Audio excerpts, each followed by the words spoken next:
Hello, this is Dr. Hanaa Assil, and this is a general review on organic chemistry for Unit 1 of the AS Chemistry Edexcel. So, in Unit 1, you're required to learn about organic compounds, which ones have higher melting point and which one has higher boiling point, and so on. You should know that compounds that have a small number of carbons, so something with 1, 2, 3, 4 carbons are usually gases. 5, 6, 7, 8 and so on are liquids, and those with very high number of carbons are usually solids. Another factor that determines, we said, if we have more number of carbons, then higher boiling point, or something like ethene will have a lower boiling point than pentane. If we have the same number of carbons, then the straight chain where all the carbons are one after the other, this will have a higher boiling point than something with a branched chain. You're required to know skeletal formula. This is how we draw the skeletal formula of an alcohol or an alkene or an acid, and you're required to know how to name them according to the IUPAC system. So if we have this kind of compound and we're asked to give the molecular formula and the IUPAC name. First of all, molecular formula. If you have this kind of structure, you should know that these ends of each line are carbons, and each carbon should have a total of 4 bonds.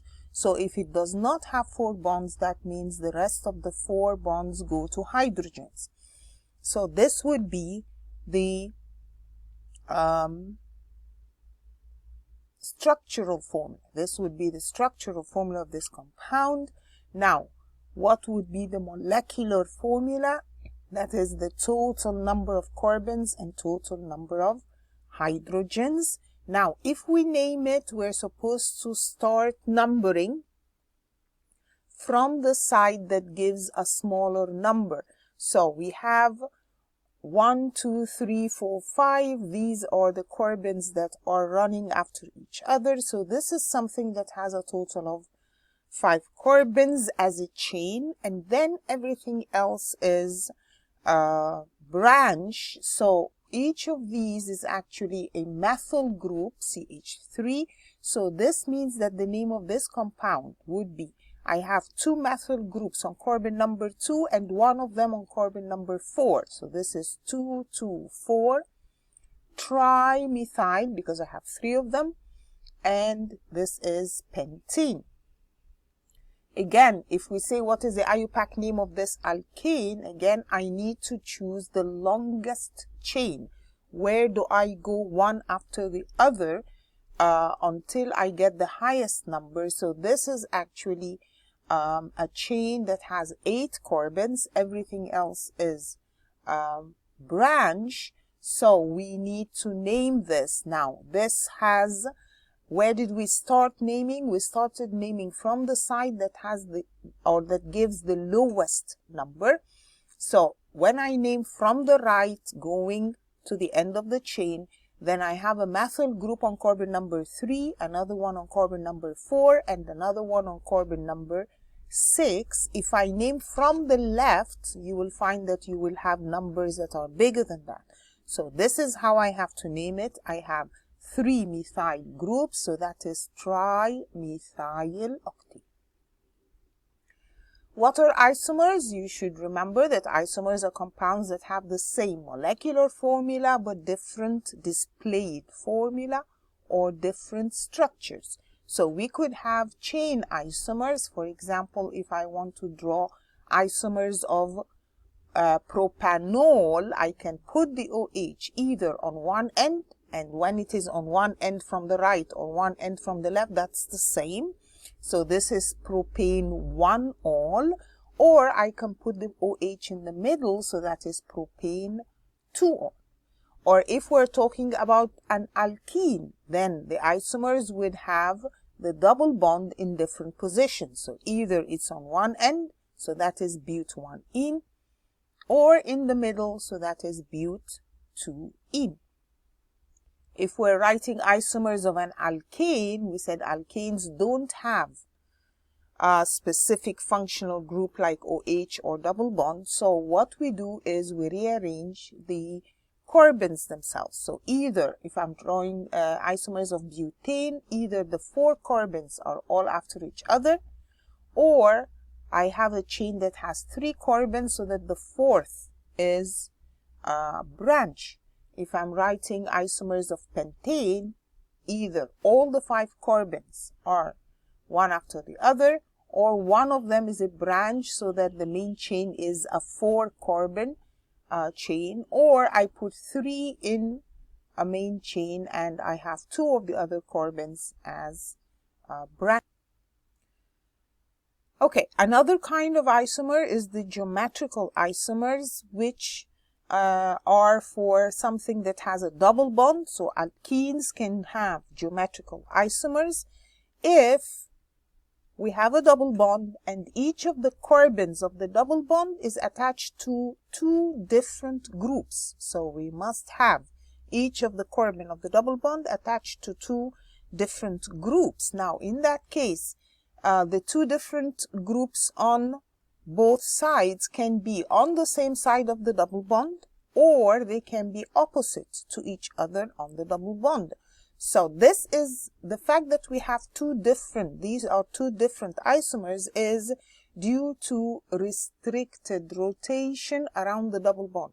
The double bond cannot have a rotation around it, so the position of the groups is fixed. So either both CH3s are on one side of the double bond and the 2 hydrogens are on the other side, or the CH3s are on opposite side. Again, remember this is due to restricted rotation. Now if the similar groups are on the same side, then this is a cis or a Z, and if the groups are on opposite sides, then this is a trans or an E. So if we're looking at these, we have different groups here. We look for on each carbon which group has the higher molecular mass. So on the left of the double bond, on the left, we have the C2H5 is higher molecular mass than CH3. On the right of that molecule, the Cl is higher molecular mass than the C. You're comparing the immediate elements that are attached to the C double bond O. So if they are on opposite sides, if the ones with the higher MR are on opposite sides, that is a trans or an E. If they are on similar sides, then they are cis or Z. So if we say what is the IUPAC name for this compound? Okay, we said to get the IUPAC name, first of all, we need the longest chain. So we're going to say this is a chain that has a total of 4 carbons. So this is a butene, not propene or ethene. So my answer is A or B. And then this is something that has the double bond on the first carbon. So this is but1-ene. Now what are the substituents? The substituents are, we have the Br is the one that has the higher MR on the left. The CH2, CH3 would have a higher MR than just CH3. So these are on opposite ends. So this is a trans or an E1 bromo 2 methyl but1-ene. If we say draw the skeletal formula of 4 isomers of this compound, 2-methyl propene, we want to draw skeletal formula of 4 isomers. Include 1 isomer that does not decolorize bromine water. Remember, decolorizing bromine water is something that is an alkene. So we want one of them that is not an alkene. First of all, I take a look, how many carbons and hydrogens am I trying to rearrange? I have 4 carbons and 8 hydrogens. Skeletal formula of 4 isomers. So either the double bond is on one end, This would be butanene. Or I can have a cyclic alkane. Remember that the cyclic alkane has the same general formula as an alkene. So this would have C4H8 also. And then I can put the double bond in the middle. Either it's a cis or a trans. So these would be skeletal formula of the isomers. How do we obtain organic compounds? We get them from petroleum. So the first thing we do is the crude oil or petroleum is heated and vaporized, and then it goes into a fractionating column, condensed, cooled and condensed to give different fractions at different boiling points in a fractionating column. Now, if we say describe how the fractions in crude oil are separated during fractional distillation, how do we explain this? Crude oil is heated and vaporized. Then it is cooled and condensed in the fractionating tower at different boiling points. Remember, the fractions with less carbons or lower molecular mass have lower boiling points, so they are collected at the top of the fractionating column. Then I can take these fractions and do cracking. Remember, cracking is the breakdown of the long chain hydrocarbons into shorter chains. The conditions for that is we heat it to about 600 to 700 degrees Celsius, and we use a catalyst like alumina or aluminium oxide. And we said in cracking, we always get alkene, but we can get alkene plus alkane or alkene plus hydrogen. Cracking is very important. It gives shorter chains that are more flammable, more economically important. This is how we manufacture hydrogen gas, and when we form an alkene like ethene, we can go on and use it to make ethanol or polymers. So cracking is important.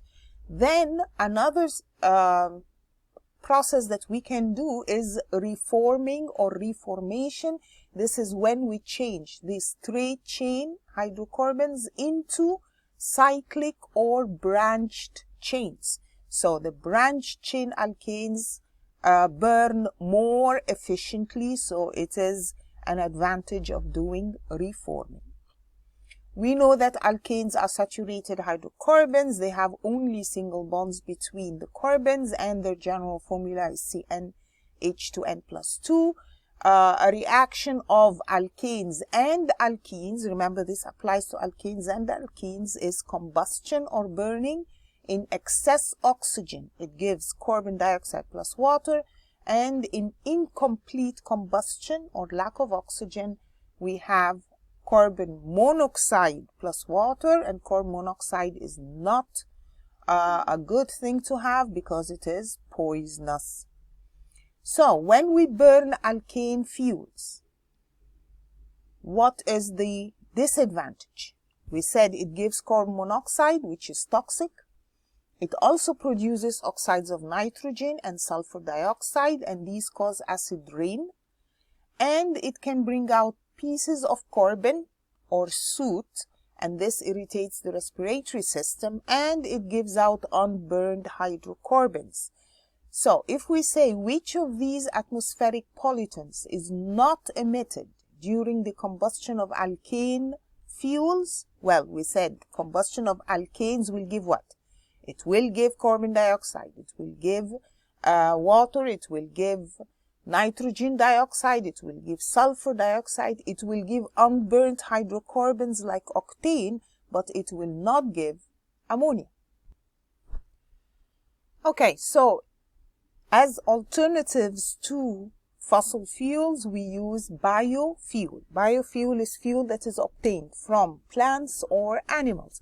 So for example, if we do fermentation of sugars obtained from sugar cane, then we can get ethanol. This is called bioethanol. Or if we get diesel from vegetable oils or animal fats, this is called biodiesel. Of course, these are better alternatives to using fossil fuels because biofuels are carbon neutral fuel. Carbon neutral means they do not affect the level of CO2 in the air. This is because they are obtained from plants, and plants, while they were growing, they were taking carbon dioxide from the air during photosynthesis, and then when we burn them, they give out that carbon dioxide that they took in the beginning. So effectively, we're not adding any more carbon dioxide to the air, so these are called carbon neutral. Now, the advantages of the biofuel: of course, they're giving out less CO2, so less global warming, less SO2, so less acid rain or respiratory illnesses, and we're providing new jobs to grow crops on the farmland. But the disadvantages of using biofuel: we said we're using the food crops to produce fuels instead of using it as food. We're using the land to produce fuels, and this reduces biodiversity. We use land to grow biofuels. This could lead to deforestation, loss of habitat, in addition to the fact that cars need to be modified, so this could be expensive. Okay, reactions of alkanes. We said the main reaction of alkanes is substitution reaction, in which one of the hydrogens in the alkane is replaced by a halogen. This is in presence of UV light. So alkanes plus halogens, one of the hydrogens is replaced by the alkane, and my other product is the HBr or HCl. The mechanism here is a free radical substitution mechanism. So when we have an alkane, we said we require UV light, and the UV light is required for what we call the initiation step.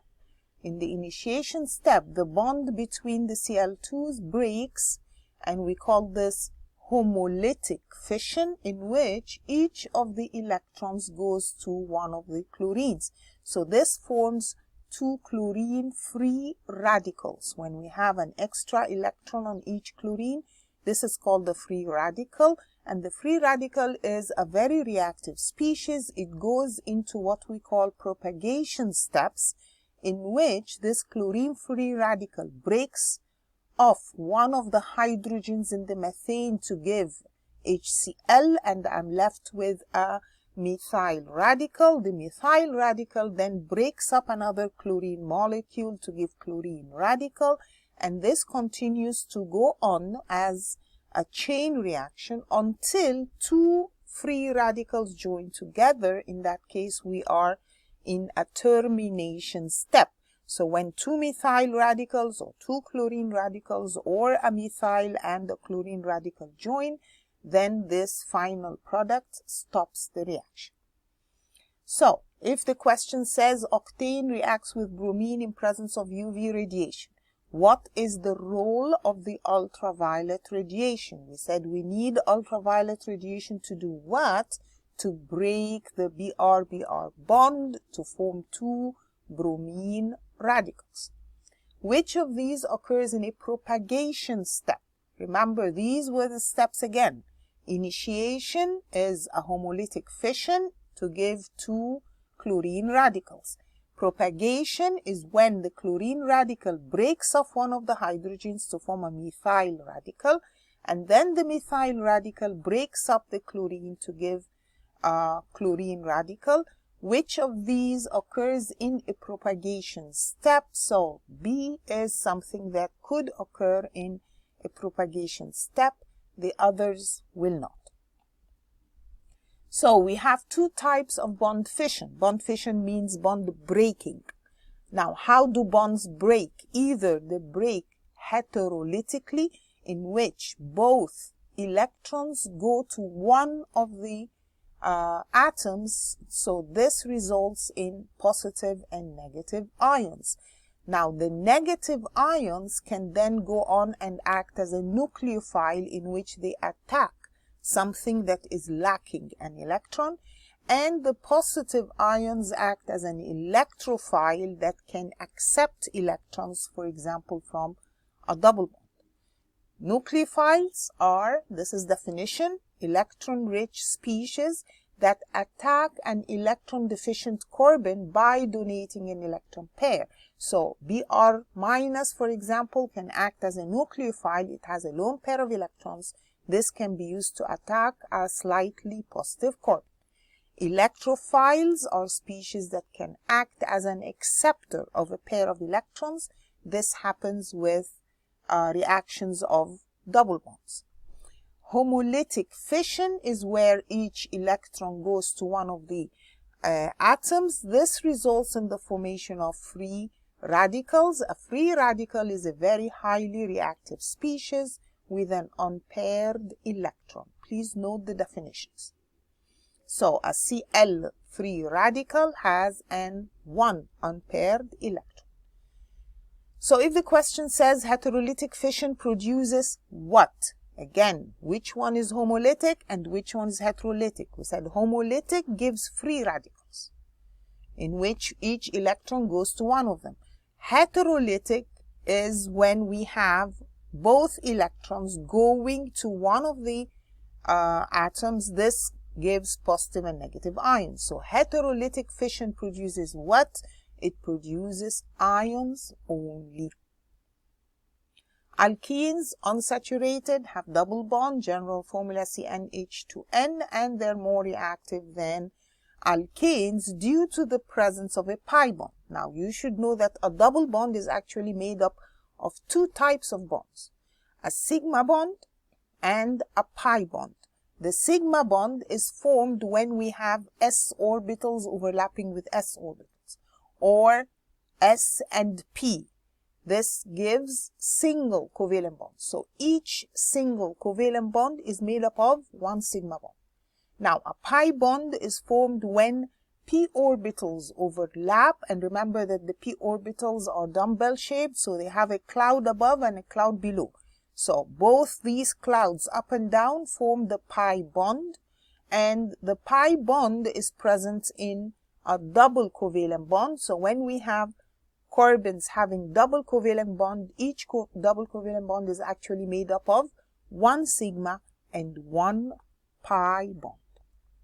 So if he says complete the diagram to show the areas of electron density for each bond, label the sigma and the pi. The one in the middle there is the sigma bond, and the two clouds up and down are due to a pi bond. Cyclic hydrocarbon has the structure. How many pi and sigma bonds are present? You should realize that every single bond is a sigma, and the double bond has one sigma and one pi. So actually we have two double bonds, so we have two pi bonds, and we have a total, if you count all of these red bonds, this is a total of 11 sigma bonds. The skeletal formula of cyclohexadiene is shown. The total number of sigma bonds, again, where are the sigma bonds? The sigma bonds are in all the single bonds and in the double bonds. So you count all of these red bonds, these are 14. Compare and contrast covalent bonding in carbon dioxide and silicon dioxide in terms of orbital overlap. What's the difference between carbon dioxide and silicon dioxide? Carbon dioxide has a double bond between the carbon and the oxygen. The silicon dioxide has single bonds because it has a structure similar to diamond, and that means both of them, he's saying compare and contrast, both contain sigma, and sigma involves head-to-head overlap. But the carbon dioxide, because it has a double covalent bond, then it has one sigma and one pi, and the pi involves a side-to-side overlap of p orbitals. That's how we explain it. Okay, alkenes, what kind of reactions do alkenes do? Of course, we said they do combustion, just like alkanes, but then they also do addition reactions. So if I'm reacting it with bromine, the double bond opens up, forms a single bond, and we add something on one carbon and something on the other. So with Br2, we're adding Br and Br. And this is used to test for alkenes. So if we said if we add bromine water, color changes from reddish brown to colorless. That is because when we have bromine and water, then one of the carbons has a Br and the other carbon has an OH. Or we can add hydrogen to the double bond. So this is hydrogenation. Remember that to react an alkene with hydrogen, the main condition is nickel, catalyst, and heat. So about 180 degrees Celsius, we need a nickel catalyst. The double bond opens up to form an alkane. And remember that each double bond needs 1 mole of hydrogen, 1 mole of H2, because the double bond will open up and we put H and H. So for each double bond in the molecule, we need 1 mole of hydrogen. So if the question says deduce the number of carbon-carbon double bonds in a molecule using your answers from, this was a question that had, we calculated number of moles of the alkene to be this, and number of moles of hydrogen that reacted with it is this. And now we want to know how many double bonds. Well, that means how many moles of hydrogen per mole of alkene. So if 0.027 mole of alkene require this number of moles of hydrogen, then 1 mole will require how much? We found that 1 mole of the alkene requires 3 moles of hydrogen. That means it has 3 double bonds. Another reaction of alkenes is hydration or addition of water. Again, remember what are the conditions? Conditions are phosphoric acid catalyst, 300 degrees Celsius, 60 to 70 atm.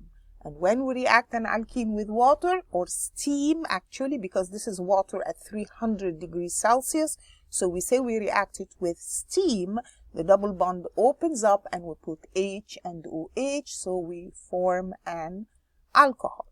So if we're adding again HBr, HBr is something that does not need any catalyst, so this occurs at room temperature, and we open up the double bond and put H somewhere and put a Br somewhere. Now when we have an unsymmetrical alkene, where are we going to put the hydrogen and where are we going to put the Br? And the same for water. If I don't have ethene, if I have propene, where will I put the hydrogen and where will I put the OH? Remember, first of all, that the mechanism of this is called electrophilic addition. So mechanism of reaction of alkenes with any of these is called electrophilic addition. So if I'm reacting it with bromine, Br2, we say that one of the Brs is slightly positive and the other is slightly negative. Do not forget to write that. And then the double bond, electrons from the double bond go to the slightly positive end, and the electrons in the bond between the Brs goes to the other Br, which is slightly negative. That forms a positively charged carbon, which we call a carbocation. Now this will be attacked by the Br minus, which now has an extra lone pair of electrons. Please remember to put all of these. The Br has lone pair of electrons, and it is the lone pair of electrons that is used to attack the C plus or the carbocation. So questions like these are present in every Unit 1 exam. Ethene reacts with hydrogen bromide. Draw the mechanism. Include curly arrows, relevant lone pairs, and dipoles. First of all, where are the dipoles? Now, if I have HBr, that means the H is slightly positive, the Br is slightly negative, and that means the electrons from the double bond will attack the slightly positive hydrogen. Electrons between the H and the Br will go to the slightly negative Br. So this is formed. The carbocation is formed. Now, we have Br now with extra lone pair of electrons. This attacks the carbocation and we get the product. Please remember to put in all this information. Now, we were saying, where are we going to put the OH and where are we going to put the H? Well, we follow what we call Markovnikov's rule. Markovnikov's rule says if I'm adding H2O, of course, if I'm adding H2, hydrogen, it doesn't make a difference. But if I'm adding H and OH, or H and Br, where am I going to put the H and where am I going to put the Br? Well, we add the H to the carbon that already has more hydrogens. So the CH2 on the right of the propene, we add the hydrogen to that carbon, so that becomes a CH3, so that the OH is put into the middle, and we call that the major product. Now, why is that the major product? Because when I put the H on one end, then the carbocation is in the middle. This is called a secondary carbocation. This is more stable than if I form a primary carbocation. So the product from the secondary carbocation is the major product. Another reaction of alkenes is oxidation with cold potassium permanganate. Now, if we add cold acidified, so we must have an acid somewhere, cold acidified potassium permanganate to an alkene, the double bond opens up and we put OH on each of the carbons that had the double bond. So this is a diol. Remember that potassium permanganate is originally purple. When it reacts, it changes from purple to colorless. So if we say identify by name or formula the substances needed for reaction 2, we have this question in which we have propene going to propane to all. Identify the substances needed. So what are the reagents that will change alkene to alcohol? We said we react it with steam, which is water at 300 degrees Celsius, and phosphoric acid catalyst. Draw the displayed formula of product B. Product B is when I add acidified potassium permanganate to propene. We said if I add acidified potassium permanganate to an alkene, it puts OH on the carbons that had the double bond. So I get a diol. Again, if I have this kind of reaction and says name product A, what is product A? Adding chlorine to propene. If we add chlorine to propene, we open the double bond and put a Cl on the carbons that had the double bond. So I end up with 1,2-dichloropropane. And remember, this is 1, 2, not 2, 3. We count from the side that gives the lower number. So we're going to count from the right. So this is 1,2-dichloropropane. If I have this kind of question, propene is an alkene. The reagents needed for 3 reactions are shown. In each box, draw the structure of the organic product. So I'm starting with propene. What happens if I add steam in presence of acid catalyst? So this is steam, water in presence of, for example, phosphoric acid catalyst. We said we open the double bond and we put an H and the OH. And remember, we said we follow Markovnikov's rule. So the OH is in the middle, not on one end. If we add acidified potassium permanganate to an alkene, again, what happens? We open the double bond and we put an OH on each of the carbons that had the double bond to form a diol. What if I add bromine to a double bond? We open the double bond and put Br and Br on each of the carbons. Polymers. We know that polymers are large molecules made by joining small molecules together, and the small molecules are called monomers.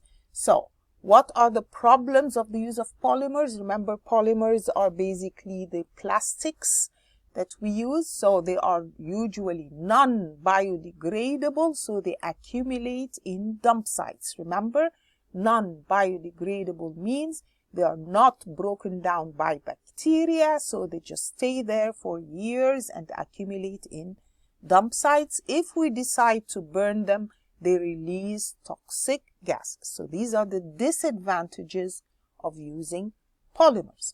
Now, In order to avoid these problems, chemists are trying to develop biodegradable polymers, so polymers that can be broken by bacteria.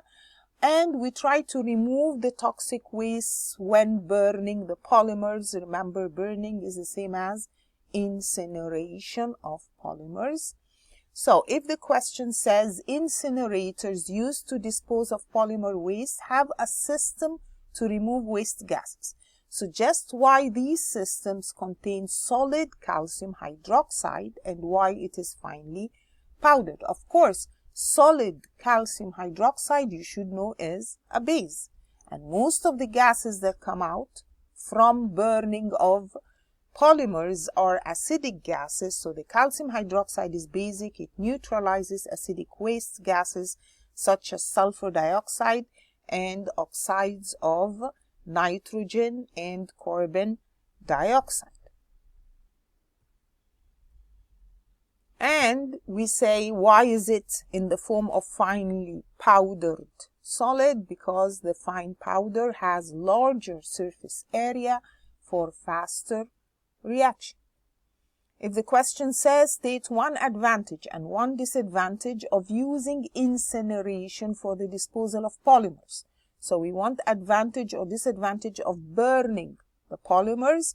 Advantages, I can use it to produce energy that is used to generate electricity. The disadvantage is that when we burn the polymers, they produce toxic gases.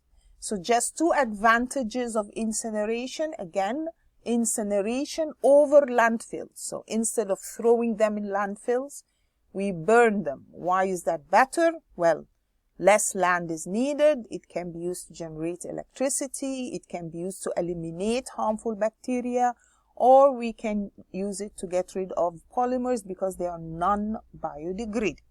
Environmental groups prefer recycling to both landfill and incineration. So just one advantage of recycling. What would be the advantage of recycling? It saves energy or it conserves resources. Please keep all of these in mind. Again, give three advantages of biodegradable polymers. So why is it better to use biodegradable? Because they can be broken down by bacteria. So less accumulation of wastes in dump sites. They do not need to be burned. They are made from renewable resources, so they help to conserve crude oil reserves. Okay. State the main environmental problem caused by landfill gases. Landfill gases are the gases that come out when we burn these remains of the polymers. The main gases that come out are methane and carbon dioxide, and this causes global warming. Okay, how do we draw polymers? Well, if we want to draw the polymer of ethene, we look at the double bond, we open it to form a single bond, a bond on the right, a bond on the left, to show that we are joining it to another molecule on the right and to another molecule on the left. Remember, the polymer is the long chain that has many of these ethenes joined together, and then each carbon is bonded to hydrogen, so we copy that. The name of the polymer is basically poly, what it was at the beginning. So we started with ethene. The name of the polymer is polyethene, even though we don't have a double bond anymore. But it is a polymer obtained from ethene. If we're starting with propene, we want to draw the polymer. Look at the double bond. Turn it into a single bond. Bond on the right and bond on the left to indicate that is repeated many times. Then we look at each carbon. The carbon on the left was joined to two hydrogens. The carbon on the right was joined to a hydrogen and a carbon that has three hydrogens. So this is the structure of the polymer. If we're starting with propene, then the name would be polypropene. If I'm starting with butane, again, I look at the double bond, single bond, bond on the right, bond on the left. The first carbon on the left was bonded to hydrogens. The second carbon on the right was bonded to a hydrogen and two carbons that had 5 hydrogens. Again, this is polybutane. What about butene? Again, look at the double bond, single bond, bond on the right, bond on the left, and then you take a look, each carbon was bonded to what? The carbon on the left was bonded to hydrogen and CH3. The bond on the right was bonded to, the carbon on the right was bonded to hydrogen and CH3. So this is polybut-2. Vinyl chloride also is drawn in the same way, and this is polyvinyl chloride. Okay, so what if we're giving the polymer and we want to draw the monomer? So this is the polymer that is repeated many, many times. What was the skeletal formula of the monomer? What did we start with? Well, you remove the bonds on the right and on the left, and you put a double bond in the middle and draw everything exactly the same so that there is no mistake. Here again, repeat unit of a polymer is shown. So this is a polymer. What is the name of the monomer? Well, we see what is the monomer. We remove the two bonds on the right, on the left, and we put a double bond in the middle. And then we try to name this. So this is something that has 4 carbons in its chain. This is 2-methyl-but-2-ene. A sample of polyisobutene has a relative molecular mass of this. So the polymer of this has a total MR of 50,250. Calculate the number of repeat units. How many of these was joined together to form that polymer? Of course, in order to do that, we get the MR of the monomer. So the monomer here is C5H8. The MR of that is 68. Now we're saying the total polymer has an MR of 50,250. So we find out how many 68s in the 50,250. That means I have 739 of these units joined together to form a polymer. Propene can undergo addition polymerization. Write the equation for the polymerization of propene. This is how we draw or we write the equation. We start with n numbers of propene. Please notice the n that is used for balancing to give this polymer or this unit repeated n times. So this is how we draw it as an equation. Q can be polymerized to form R. So we have the polymer. What is Q? What did we start with? Again, when we have several repeat units, we look at which part is being repeated. So this is the part that was repeated. And we said we remove the bond on the right, the bond on the left, and put a double bond in the middle. That's our monomer. What's the difference between hazard and risk? Remember, a substance that can cause harm, that is the hazard. The risk is the chance that the harm will actually result from the use of the substance. So the hazard of using alcohol, for example, is that it is flammable. Now, what is the risk? The risk is that it would actually burn. Well, we need to avoid that. So we can say to avoid that, put it away from open flame or heat in hot water bath and so on. What are the factors that lead to more sustainable use of materials? Remember, in order to use more sustainable materials, we use renewable resources, we do recycling, and we do energy recovery. So if the question says, when carrying out chemical experiments, hazards and risks must be considered for a given molecule or for a given chemical, which of these is correct? Of course, we said a hazard is something that causes harm. The risk is the chance that it would actually cause harm. So if we look at this, the hazard is fixed. Ethanol is flammable. That's something that doesn't change. But the risk varies because I could take precautions to avoid having that harm actually occurring. Hazard labels, please learn hazard labels. This is very important for Unit 1. Toxic, health hazard, flammable, irritant, oxidizing, corrosive, explosive, environmental hazard. Please learn these hazard labels. So for example, if we have this question, a technician is asked to store 4 reagent bottles safely. The only information about each substance is the hazard label. Based on the hazard labels, which 2 bottles should never be stored together? Well, let's take a look. What are these hazard labels? W is oxidizing or supports fire.